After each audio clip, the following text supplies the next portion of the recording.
اعوذ باللہ من الشیطان الرجیم بسم اللہ الرحمن الرحیم عزیز طلباء و طالبات السلام علیکم ورحمۃ اللہ وبرکاتہ۔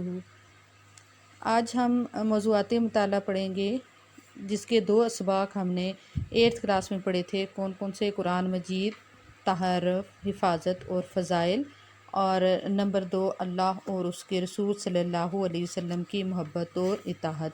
وہ دونوں اسباق آپ نے بہت اچھے طریقے سے یاد کرنے ہیں۔ آج ہم جو پڑھیں گے وہ تیسرا سبق ہے جو 9th کلاس میں آج ہم پڑھیں گے۔ وہ تیسرا سبق ہے جس کی ہیڈنگ ہے علم کی فرضیت، فضیلت۔ علم کی فرضیت اور فضیلت۔ سب سے پہلے علم کے بارے میں جو میں آپ کو موٹی موٹی چیزیں بتاؤں گی وہ آپ نے اچھے طریقے سے ذہن نشین کرنی ہیں، اور اس کے بعد آپ نے کیا کرنا ہے کہ یہ جو نوٹس میں آپ کو دوں گی وہ آپ نے خوش خط اپنے نوٹ بک پر حل کرنے ہیں، اور اس میں سے آپ نے حاشیہ ضرور لگانا ہے۔ اپنی کاپی پہ رجسٹر آپ نے استعمال کرنا ہے، چھوٹی کاپی استعمال نہیں کرنی ہے، اور اردو والا آپ نے رجسٹر استعمال کرنا ہے۔ اور اس کے بعد اس میں جو آیات آئیں گی وہ آیات آپ نے بلیک پین سے یا کٹے ہوئے مارکر سے خوش خط لکھنی ہے۔ اس کے بعد حاشیے کے اندر آپ نے یہ سارا کام حل کرنا ہے۔ اگر کوئی ہیڈنگ ہے یعنی کوئی سرخی ہے تو وہ آپ نے بلیک پین سے کرنی ہے، یا بلیک کٹے ہوئے مارکر سے بھی آپ ہیڈنگ یعنی سرخی آپ دے سکتے ہیں۔ اس کے بعد اس کی جو وضاحت ہے جس طرح پیراگراف میں لکھی ہوئی ہے، جتنی ہیڈنگز ہیں وہ اسی طریقے سے آپ نے کرنی ہے، خوش خط کام کرنا ہے۔ اور پھر آپ نے یہی کام جو ہے اپنے نوٹ بک پہ حل کر کے آپ نے 4 دن کے بعد مجھے آپ نے یہ چیک کرنے کے لیے بھیج دینی ہے۔ یہ آپ کا چیکنگ ڈے جو ہے اسلامیات کا جو ہے وہ آپ کا فرائیڈے ہے، یعنی ہر فرائیڈے کو آپ کا یہ کام جو آپ کو ملے گا، یہ نوٹس کی صورت میں ہے، یہ قرآنی آیات ہیں، یہ احادیث مبارکہ ہے، وہ آپ نے ہر فرائیڈے کو مجھے بھیج دینے ہیں، اور انشاءاللہ پھر وہ چیک کر کے آپ کو واپس مل جائے گا وہ کام، اور اچھا خوبصورت کام آپ نے کرنا ہے۔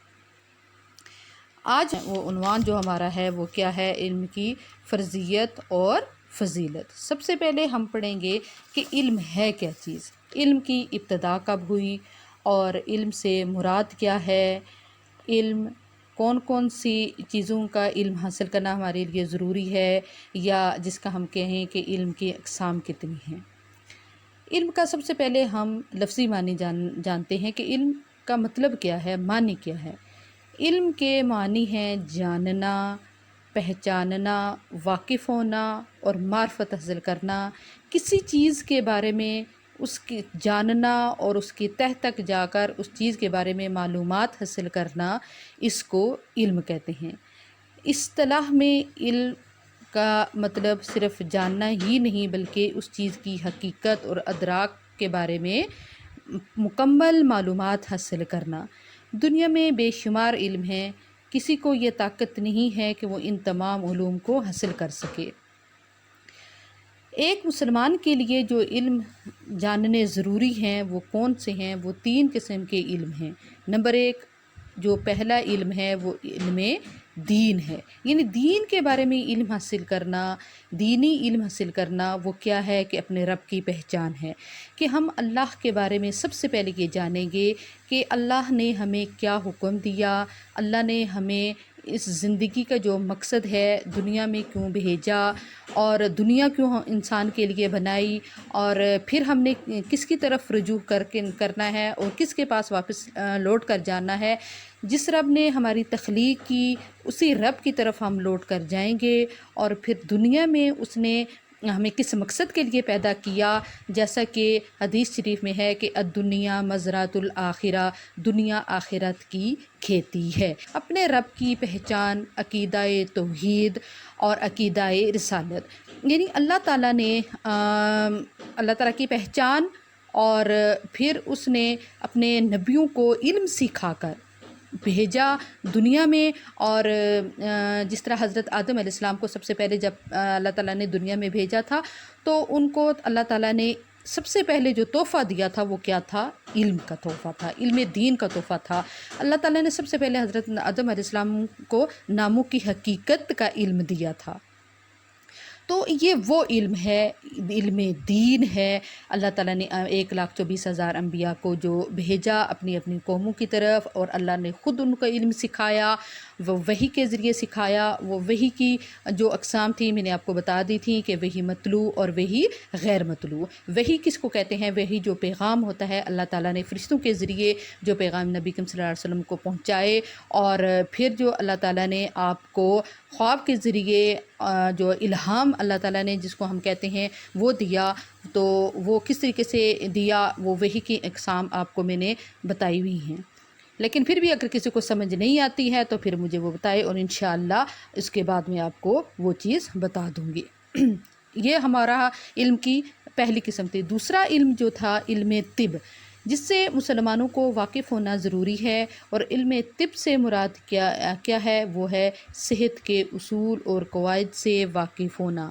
آپ صلی اللہ علیہ وسلم کی حدیث ہے کہ علم حقیقت میں دو ہیں، دین کا علم اور طب کا علم۔ آپ صلی اللہ علیہ وسلم نے طب نبوی جس کو ہم کہتے ہیں، طب نبوی کا کیا مطلب ہے کہ نبی کریم صلی اللہ علیہ وسلم نے ہر بیماری کا علاج جو ہے وہ فرمایا تھا، بتایا تھا، چاہے وہ وظائف کی صورت میں ہے، چاہے وہ کسی اور حکیمی دوا کے طور پہ ہے، وہ اللہ تعالیٰ نے نبی کریم صلی اللہ علیہ وسلم کو تمام بیماریوں کا علم سکھا دیا تھا، جس کو کہتے ہیں طب نبوی۔ یہ دوسرے نمبر کا علم ہے۔ تیسرا علم ہے علم معیشت۔ یہ وہ علم ہے جس پر معاش کا دار و مدار ہے، یعنی زندگی کا دار و مدار ہے، کہ ہر مسلمان کو اتنا معلوم ہونا چاہیے کہ حلال چیز کیا ہے اور حرام چیز کیا ہے، صفائی کیا ہے، نجاست کیا ہے اور غلاظت کیا ہے۔ اور یہ تمام چیزیں جو ہیں وہ انسان کی جو زندگی گزارنے کے لیے ضروری ہیں، جن کی پابندی ضروری ہے، کہ جس کے پر عمل کر کے ہم اللہ تعالیٰ کی عبادت کر سکتے ہیں، جیسے پاکیزگی ہو گئی، طہارت اور جسمانی صفائی ہو گئی، اور بہت ساری چیزیں ایسی ہیں کہ جو ہماری زندگی گزارنے کے لیے ضروری ہیں جاننا۔ اس کو کیا کہتے ہیں؟ علم معیشت۔ اب جو ہے یہ پہلا جو ہمارا اس میں 3 سوالات ہیں۔ سب سے پہلے میں آپ کو یہ بتا دوں کہ اس جو ہمارا جو عنوان ہے علم کی فرضیت اور فضیلت، اس میں جو پہلا سوال ہے قرآن کی روشنی میں علم کی اہمیت بیان کریں۔ اب آپ نے یہ کیا کرنا ہے کہ اس کا جو میں نے جواب دیا ہوا ہے آپ کو نوٹس کی صورت میں، تو وہ جواب آپ نے سرخی کے ساتھ لکھنا ہے، اور پھر اس کو بہت اچھے طریقے سے یاد بھی کرنا ہے۔ اسی میں سے میں آگے آپ کو معروضی سوالات دوں گی جو اسائنمنٹ کے طور پر بھی آپ نے حل کرنے ہوں گے، اس کی آبجیکٹیو بھی ہوں گے، اور یہ آپ نے بہت اچھے طریقے سے حل کرنے ہیں، سوچ سمجھ کر ان کے جوابات آپ نے حل کرنے ہیں۔ اور یہ جو میں آپ کو کتاب کا صفحہ نمبر بتا دوں، یہ کتاب کا صفحہ نمبر ہے 62 سے لے کر 64 تک، یعنی 62 سے لے کر 64 تک۔ تو یہ آپ نے ان کی ہیڈنگز، ان کی سرخی بہت اچھے طریقے سے آپ نے لکھنی ہے، اور جب آپ ہیڈنگز یاد کریں گے، سرخی یاد کریں گے، تو آگے وضاحت خود لکھ لیں گے۔ لیکن یہ بھی یہ بات یاد رکھنا کہ خود سے کوئی چیز ایسی یہ اسلامیات میں آپ نے نہیں ڈالنی، سوائے جو آپ کو حوالہ جو ملے، وہ چاہے قرآن کا حوالہ ہے یا حدیث کا حوالہ ہے، تو وہ آپ نے اس کے حوالے سے ہٹ کر کوئی ایسی چیز نہیں لکھنی۔ اب علم کے بارے میں بے شمار آیات ہیں قرآن پاک کی۔ جو سب سے پہلی نبی کریم صلی اللہ علیہ وسلم پر جو وحی نازل ہوئی تھی، وہ کون سی؟ سورۃ العلق کی پہلی 5 آیات نازل ہوئی تھی، جس میں اللہ تعالیٰ نے کیا فرمایا تھا کہ اقرأ، تو پڑھ، یعنی اللہ تعالیٰ نے سب سے پہلے علم کی بات بتائی کہ تو پڑھ۔ اب نبی کریم صلی اللہ علیہ وسلم فرمایا انہوں نے کہ ما انا بقارئین، میں پڑھا لکھا نہیں ہوں، لیکن اللہ تعالیٰ نے آپ سے علم کی ابتدا کرنی تھی، کیونکہ آپ کی امت سے ہی اللہ تعالیٰ نے اپنے اسلام کا جو تھا وہ پھیلانا تھا، آپ کی امت کے ذریعے پھیلانا تھا اسلام کا، آپ کے ذریعے پھیلانا تھا اسلام کا۔ تو پھر اس لیے آپ صلی اللہ علیہ وسلم کو اللہ تعالیٰ نے علم سکھایا، کس کے ذریعے؟ روح الامین، یعنی حضرت جبرائیل امین کے ذریعے آپ کو علم سکھایا، اور پھر آپ کے ذریعے علم کو پھیلایا، آپ کی امت کے ذریعے علم کو پھیلایا۔ وہ علم کون سا تھا؟ وہ علم دین ہے، وہ دنیاوی علم ہے۔ دنیاوی علم سے مراد کیا ہے کہ دنیا کو گزارنے، جو جیسا کہ میں نے آپ کو تیسرے نمبر کا جو علم بتایا تھا دنیا گزارنے کے لیے۔ اب آپ نے نوٹس کو بہت اچھے طریقے سے دیکھنا ہے اور اپنی کتاب سے، درسی کتاب سے بھی آپ اس سے مدد لے سکتے ہیں، اور پھر یہ جو میں نے آپ کو لکھ کے بھیجا ہے اس میں سے بھی آپ لے سکتے ہیں۔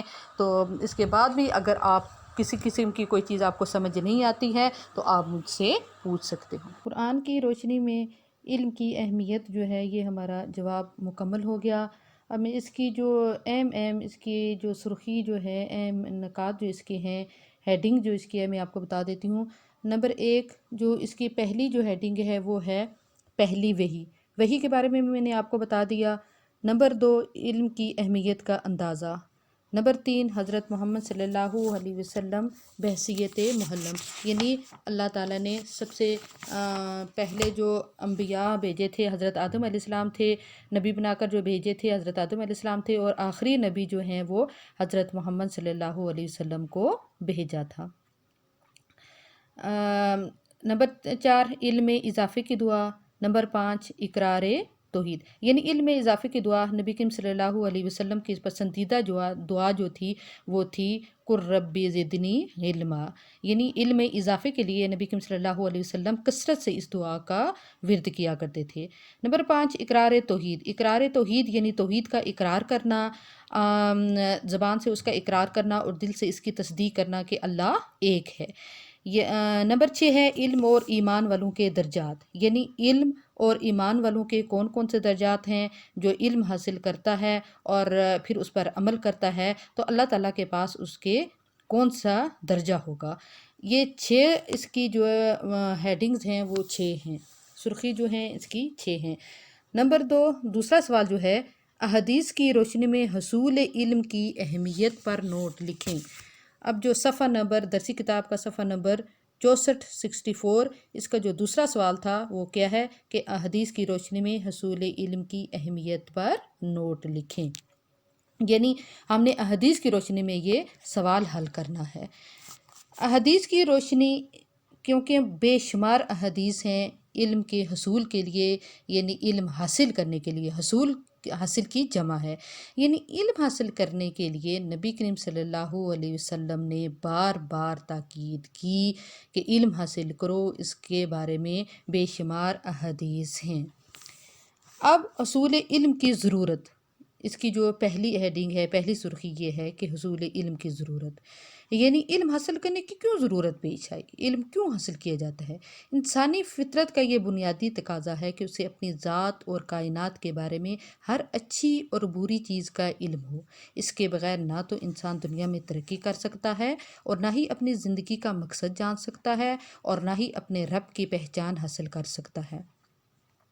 اس کے پیش نظر اللہ اور اس کے رسول صلی اللہ علیہ وسلم نے علم حاصل کرنا ہر مسلمان مرد اور عورت پر ضروری قرار دیا، یعنی فرض قرار دیا۔ حصول علم کی اہمیت احادیث کی روشنی میں، یہاں علم سے مراد دینی اور دنیاوی علم کا حصول ہے، یعنی دینی تعلیم بھی حاصل کرنی ضروری ہے، اور یہ نہیں کہ صرف دین ہی کو حاصل کرو، نہیں، اس کے ساتھ دنیاوی علم بھی حاصل کرنا ہے، کیونکہ اللہ نے انسان کے لیے ہی دنیا کو تخلیق کیا، اور پھر دنیا میں رہنے کے لیے اللہ تعالیٰ نے مختلف طریقے انسان کے لیے بنائے، یعنی اپنی زندگی گزارنے کے لیے وہ کیسے زندگی گزارے گا، کیسے اپنی روزی، کیونکہ اللہ جو ہے وہ مسبب الاسباب ہے، مسبب الاسباب یعنی سبب تو وہ دنیا میں پیدا کرتا ہے اور پھر اس کو تکمیل تک جو ہے وہ اللہ تعالیٰ پہنچاتا ہے، لیکن انسان کو اللہ تعالیٰ نے ذرائع بتا دیے کہ روزی کمانے کے ذرائع بتا دیے، کیونکہ حدیث شریف میں ہے کہ الکاسب حبیب اللہ، یعنی روزی کمانے والا اللہ تعالیٰ کا دوست ہوتا ہے، محنت کرنے والا اللہ کا دوست ہوتا ہے۔ دنیاوی اور دینی دونوں علم حاصل کرنا مسلمان کے لیے ضروری ہے۔ اب حدیث شریف ہے کہ طلب العلم فریضۃ علی کل مسلم، ہر مسلمان پر علم حاصل کرنا چاہے وہ مرد ہے یا عورت ہے فرض قرار دیا۔ نمبر 2 اطلب العلم من المہدی الی اللحدی، تم علم حاصل کرو ماں کی گود سے لے کر قبر تک۔ نبی کریم صلی اللہ علیہ وسلم نے فرمایا کہ تم میں سے بہتر انسان وہ ہے کہ جس نے قرآن کو سیکھا اور پھر اس کو سکھایا۔ آگے جو ہے جو شخص علم کی راہ اختیار کرتا ہے اور اللہ اس کے لیے جنت کی راہ ہموار کر دیتا ہے۔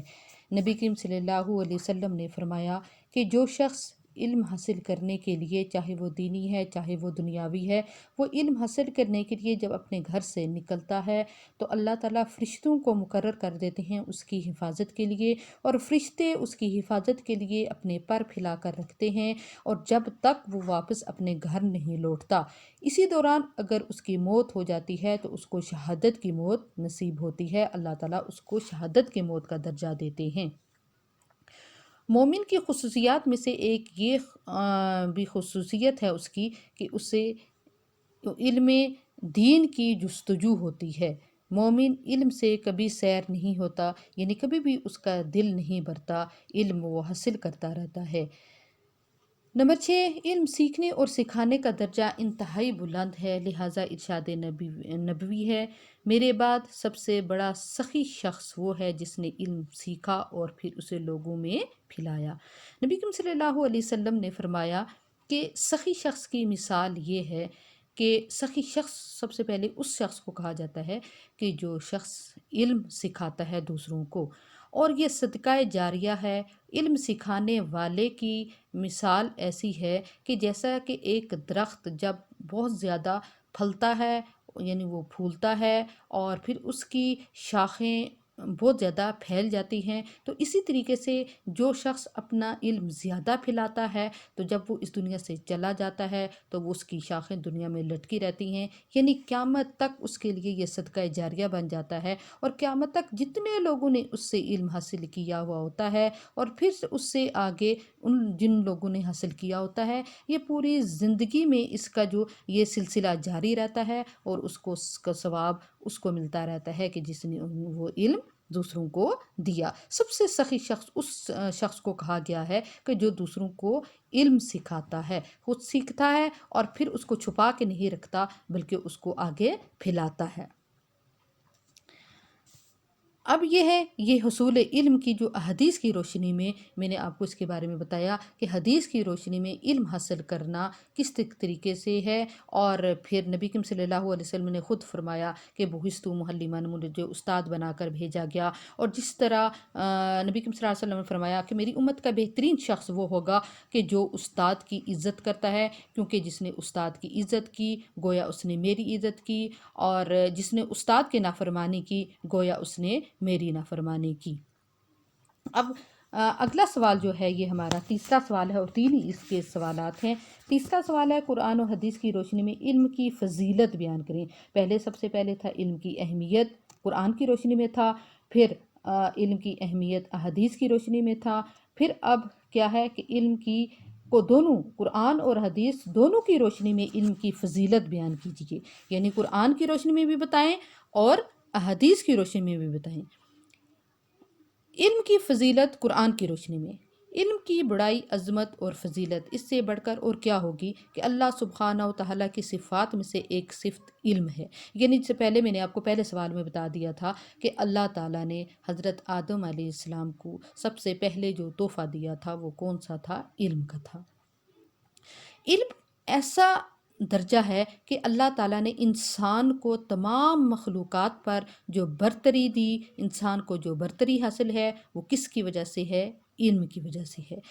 علم کی وجہ سے انسان کو اللہ تعالیٰ نے چنا، اور پھر اپنی کتاب اتارنے کے لیے بھی اللہ تعالیٰ نے انسان ہی کو چنا۔ انسان کتنا خوش نصیب ہے کہ اللہ نے اس انسان پر اپنی کتاب اتاری، یعنی انبیاء انسان کی شکل میں آئے تھے اور اللہ تعالیٰ نے اپنی کتابیں بھی انبیاء پر اتاریں، اور پھر یہ انسان کو درجہ دیا کہ انسان اشرف المخلوقات ہے۔ میں نے آپ کو پہلے سوال میں بتایا تھا کہ اللہ تعالیٰ نے حضرت آدم علیہ السلام کو جو سب سے پہلا علم دیا تھا وہ کیا تھا؟ ناموں کی حقیقت تھی، اور پھر جب فرشتوں کو حکم دیا تھا کہ تم آدم علیہ السلام کو سجدہ کرو تو ابلیس نے سجدہ نہیں کیا تھا، کیونکہ اس سے پہلے ابلیس جو تھا، شیطان جو تھا، وہ ایک فرشتہ تھا، اور سب سے زیادہ جو عالم تھا اور سب سے زیادہ علم حاصل جو کیا تھا وہ کس نے کیا تھا؟ شیطان نے ہی کیا تھا، لیکن ایک تکبر کی وجہ سے، ایک ذرا سے تکبر کی وجہ سے وہ اللہ تعالیٰ نے اس کو مردود کر دیا اور فرشتے کی جگہ اس کو ابلیس کا درجہ دے دیا کہ تمام فرشتوں نے حضرت آدم علیہ السلام کو سجدہ کر دیا، اللہ کے حکم کے مطابق حضرت آدم علیہ السلام کو سجدہ کیا، لیکن ابلیس نے سجدہ نہیں کیا تھا اور پھر اللہ تعالیٰ نے اس کو مردود کر دیا۔ تو اس یہاں سے اندازہ لگایا جا سکتا ہے کہ علم حاصل کرنا اس کی کتنی بڑی فضیلت ہے، اور اللہ تعالیٰ نے اس علم ہی کی وجہ سے انسان کو اتنا بلند درجہ عطا کیا کہ تمام مخلوقات میں سے زیادہ جو بلند درجہ اللہ تعالیٰ نے انسان کو دیا۔ نبی کریم صلی اللہ علیہ وسلم نے فرمایا کہ عالم کی فضیلت عابد پر ایسی ہے جیسی چاند کی فضیلت باقی ستاروں پر ہے، اور عالم پیغمبروں کے وارث ہیں، اور نبیوں نے سونا چاندی کی میراث نہیں چھوڑی۔ کیا میراث چھوڑی ہے؟ انہوں نے علم کی میراث چھوڑی ہے۔ ان کا کوئی جائیداد نہیں تھی ان کی، اور جائیداد جو صرف تھی وہ کیا تھی؟ علم تھی۔ جیسا کہ میں نے آپ کو پہلے بھی بتا دیا کہ انسان کی سخاوت کیا ہے، وہ علم ہے کہ جب وہ علم حاصل کرتا ہے تو اتنے شوق سے، اتنی خوشی سے اس کو پھیلاتا ہے، اور پھر دوسروں کو کے اندر اس علم کی تعلیم کو اس کو وہ بانٹتا ہے، اور پھر اللہ تعالیٰ نے اس کو کیسا درجہ دیا، اور پھر اس کے لیے جنت میں کیا کیا درجات مقرر کیے، اور دنیا میں اس کے لیے کیسا حصہ اللہ تعالیٰ نے مقرر کیا۔ جو شخص علم حاصل کرنے کی راہ اختیار کرتا ہے تو اللہ اس کے لیے جنت کی طرف جانے کا راستہ بنا دیتا ہے۔ عالم کی فضیلت عابد پر اس طرح ہے جس طرح نبی کریم صلی اللہ علیہ وسلم نے فرمایا کہ میری فضیلت تم میں سے کسی کم درجے کے آدمی پر ہے۔ جو شخص علم حاصل کرنے کے لیے نکلے وہ اپنے گھر میں واپسی تک وہ جہاد میں رہتا ہے۔ تو یہ ہے علم کی فضیلت۔ اب آپ نے اس کو بہت اچھے طریقے سے اس کو پڑھنا ہے، اور پھر اسی کے جو میں نے سرخی بتائی ہے، اور اسی نوٹس میں سے یعنی کتاب میں سے آپ اس کو مواد مل سکتا ہے، اور یہ پھر آپ نے سارا اپنی نوٹ بک پر حل کرنا ہے، اور کتاب میں سے بھی آپ لے سکتے ہیں، اور یہ نوٹس میں سے بھی آپ لے کر، یہ نہ ہو کہ بہت مختصر سوال ہو، نہیں، مختصر سوالات الگ ہوں گے، یہ تفصیلی جواب ہوتا ہے، اور پیپر میں اس کا ایک الگ حصہ ہوتا ہے۔ یہ جو تیسرا حصہ ہوتا ہے یہ پیپر میں وہ موضوعاتی مطالعہ کا ہوتا ہے، یعنی وہ مختصر سوالات نہیں ہوتے بلکہ مفصل سوالات ہوتے ہیں، اور لکھائی جو ہوتی ہے وہ پیپر میں بہت میٹر کرتی ہے۔ جس کی لکھائی اچھی ہوتی ہے، صاف ستھرا پیپر ہوتا ہے، اور ہیڈنگ زیادہ ہوتی ہیں تو ان کو نمبر بہت اچھے ملتے ہیں۔ لیکن اگر آپ کی لکھائی گندی ہے، آپ نے پراپر طریقے سے پیپر حل نہیں کیا، وہ سوال حل نہیں کیا پراپر طریقے سے، اپنی لکھائی کا خیال نہیں رکھا، حاشیہ نہیں لگایا، یا جو ہیڈنگز ہیں وہ اچھے طریقے سے نہیں دیں، تو پیپر میں نمبر کم ملتے ہیں۔ تو اب اسی کے میں مختصر سوالات بھی آپ کو دوں گی، پھر اس کے معروضی سوالات جو ہیں یعنی مختصر، اور پھر اس کے جو درست صحیح ہیں جوابات وہ بھی میں آپ کو دوں گی، وہ بھی آپ نے حل کرنے ہیں، وہ آپ کی اسائنمنٹ ہوگی۔ اور پھر جس کا طریقہ میں نے شروع میں بتا دیا کہ آپ نے فلاں دن مجھے یہ کام بھیج دینا ہے۔